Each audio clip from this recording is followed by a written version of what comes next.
Hey, hey, this is your friendly boat doctor. Hey. Anyway, hey, Billy Bill. Hey, you helped me out a lot. So you're going to enjoy this boat. It's beautiful. I love the color on this. It's that lime green, gray, kind of like Seahawk colors. You gotta love it. Anchor light works. You got a rigid deck light. You got your reel savers up top of your hole holders up on top, rocket launchers, so your reels don't get scuffed up. Built-in crab davit with the cap when you pull that out. You got your block up there, 3 positions. You got the 3-in-1 active all transducer by Simrad. Those are nice, down scan imaging and stuff. I'll set all that up.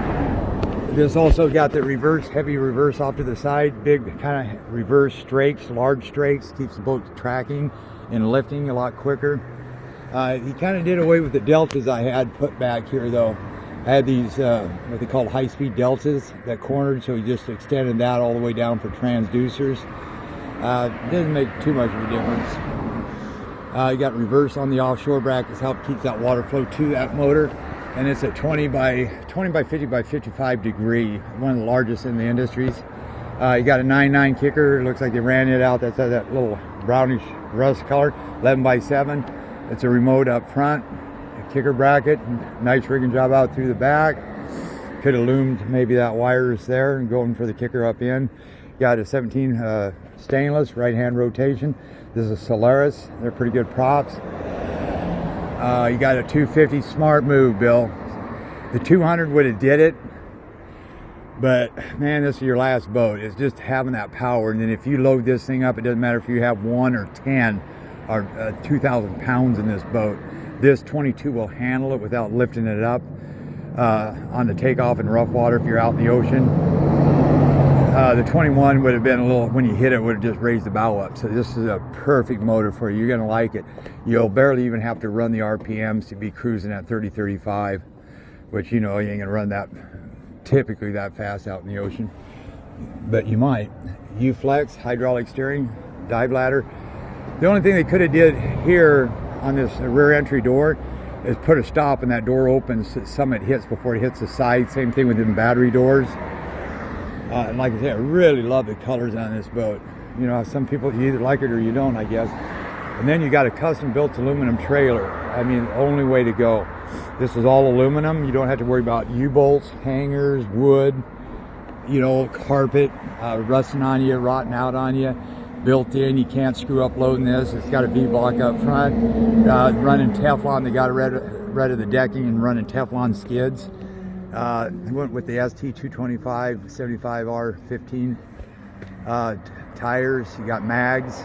It looks like they're almost 6 lugs too. That's pretty beefy. Now they're 5 lug discs on all 4, and I imagine these are torsion axles. Okay. God, I like that.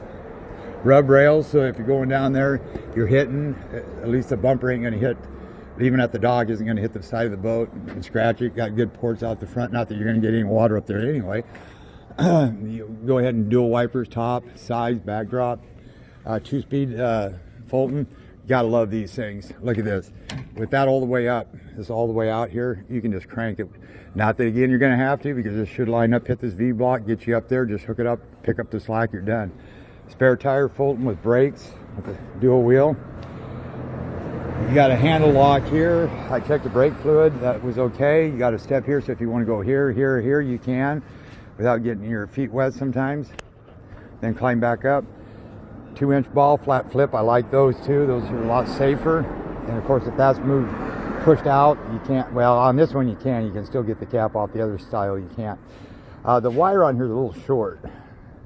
Maybe not on your rig, but it barely fits on mine on the round 7 to a 5.